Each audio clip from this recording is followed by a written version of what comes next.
Okay. In our previous discussion, we have discussed that there are two types of data that are studied in the statistics. One is what we call the ungrouped data, which is less than 30, or the population is less than 30, and the other one is the group data, which is composed of 30 or more than population. So in this case, in this discussion now, we're going to discuss the group data. If you're going to count the number of data here, obviously this equals to 30. This equals to 30. So this belongs to the group data. Group data can be treated in different ways. While in the ungroup data earlier, we discussed it very easy. Now in the group data, it is more very complex because we're going to use different formula in solving the ungrouped data and the group data. Now, what are the preliminary formula in order to us to find the mean, the median, and mode in the group data? First, we're going to find the range. Okay, range. So what is range? Range is what we call the number of data in a particular arrangement, which is R, or range equals to highest score minus the lowest score. So you're going to find your highest score in this array of data. Ano dyan sa tingin niya yung highest score? Nakikita niyo, pinakamataas na number. That is 32, di ba? 32. Minus, what is your lowest number there? Of course, that is 10. That's 10. And this is 22. So remember, your range is 22. Your R is 22. That's your range. Now, next to find is what we call the value of K. K. What is K? That will be used in finding that class interval. So K, that's 1 plus 3.322 logarithms of n. Yeah. Now, how to solve with this? That's 1 plus 3.322 logarithms. Your n should be, what will be the number of your data here? That is n is equals to 30, di ba? That's 30. So how to use this in your scientific calculator? Diretso lang. So you're going to enter in your calculator, that is 1, then plus 3.322, then press niyo yung logarithms, and then press niyo yung 30, then equals. Okay? So again, ulit natin na that's 1 plus 3.322 logarithms of 30. So what do you get? So kailangan siya ay up to 4 decimal points. So that it will give you 5.9069.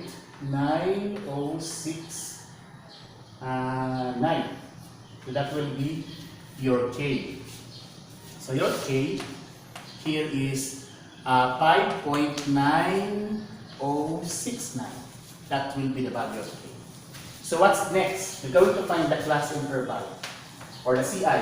The class interval will be the difference of a number from lowest to highest. You're going to arrange that in your particular frequency table. So frequency distribution table. Gagawin natin mamaya. So CI is equivalent to R over K. Okay. R over K. So your R, that's 22. 22 over, and your K is 5.9069. So divide this one, so that's 22. 22 divided by 5.9069. And it will give you 3.72. Okay, that will be your CI. Now, since we are doing our frequency distribution table later, hindi natin kailangan may point. So you're going to round off this number into the nearest whole number. And it will be equal to 4. That will be your CI. So your CI, you're into 4. Okay, that will be your preliminary in solving group data because this computation will lead you into the frequency distribution table that we're going to construct later. Okay, let us now continue our next discussion into the frequency distribution table. Earlier we have solved the R, the range, the K, the CI. This time we're going to construct our distribution table or the frequency distribution table. Okay, now, paano natin gagawin yon? So remember that our lowest score is 10. We're going to put 10 here at the bottom.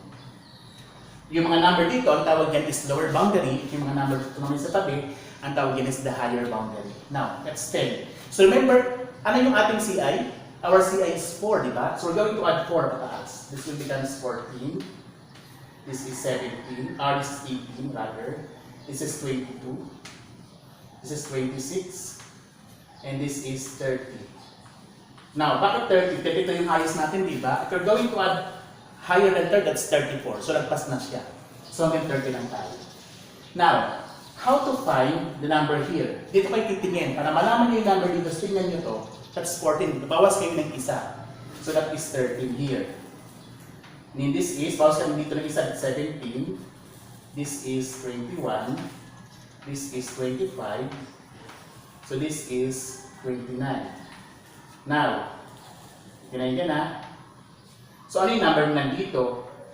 So add ka lang ng 4. So 29 yan, di ba? So remember, our CI is 4. So this would be 33. So pasok naman kasi yung highest score natin is 32. 33 yan, okay lang. Kasi para cover pa rin yung 32. Now, so ito yung pinakamahirap na part ha. So dito pag nagtatali kayo, kailangan hindi kayo ma-disturb. Kasi pag nagkamali kayo ng tali dito, mali na yan lahat. So make sure that you have to concentrate in tallying those number. Let's say, start natin. 27, saan yan magpo-falls yung 27 na yan? Ito. 27, ito falls here. Yan, that's 27. Next, 32. Dito yan magpo-falls. That's 32. Ang gawin nyo, lagyan nyo siya ng check, ng 32. Then 30. Dito yan magpo-falls. Yan na siya. 16. Ito falls there, here. 16. And then 15. Dito siya ulit. 10. Dito yan. Then 21. Here. Then 25. Wala dito yung 25. Let's say 18. And then yan. 18. 32. Di ba wala naman din 32? Pero between this 30 and 32, hindi niya yung 32. That's why. O yan. So continue nyo lang ha. Continue nyo siya. We're going to continue those tally. Let's say 32 ulit. Saan siya? Dito yung 32. Yan. Then 12. So yan. 13 should be here. 22. Saan yung 22? Dito. 19. Yan. 20. Ito pa rin siya. 23 should be here. 14 should be here. 19 should be here. That's 5. 17 should be here. Next, 16. Saan siya magpo-falls? Ito yan. 20 should be here. 21 here. 30 dito siya magpo-falls. 18 yan. 15 should be here. 11 dito yung magpo-falls. 12 dito pa rin. 29 here. And 26 could be here. So that will commence your tally. Okay? So after you have done your tally, you're going to write down your frequency. So kung ano nandito yung nalalagay nyo dyan, that will be 5. This is 3. This is 3. 8. 6. And 5. Then you're going to add to find if it is your n here. So that is 5, 8, 11, that's 19, 25, and 30. That's 30. That's 30. So that will be your n. So remember, di ba 30 ito? So kinakailangan 30 din lalabas dyan para matama siya. Now, what is CF? CF means cumulative frequency. How to get your CF? So marami na nilito rito ha, pero in order for you to get your CF, is you're going to write down your number here. The lowest number on its side. So that's 5. Then you're going to add diagonally. So 5 plus 6, that's 11. 11 plus 8, that's 19. 19 plus 3, that's 22. 22 plus 3, that's 25. And then 25 plus 5, that's 30. So, your n and the highest cumulative frequency should be equal. Pag yung sumobra yan, ibig sabihin may mali kayo sa pag-add dyan. Okay. Now, what about x? That x is known as what we call the median class. Okay. How to find the median class? Ganito lang yan. To find the median class is to add the lower boundary and the upper boundary. So, add natin yung 10 plus 30. And then, divide by 2. So 10 plus 13, 10 plus 13 equals 23 yun, di ba? Divided by 2 will give you 11.5. So wag yung gagawin, i-add ulit ito, tapos divide by 2 dyan. So ang technique dyan, nakatandaan yung ano yung CI natin. Di ba that's 4? So all you have to do is to add 4 pataas. If it's 11.5, this will becomes 15.5. Tama ba yan?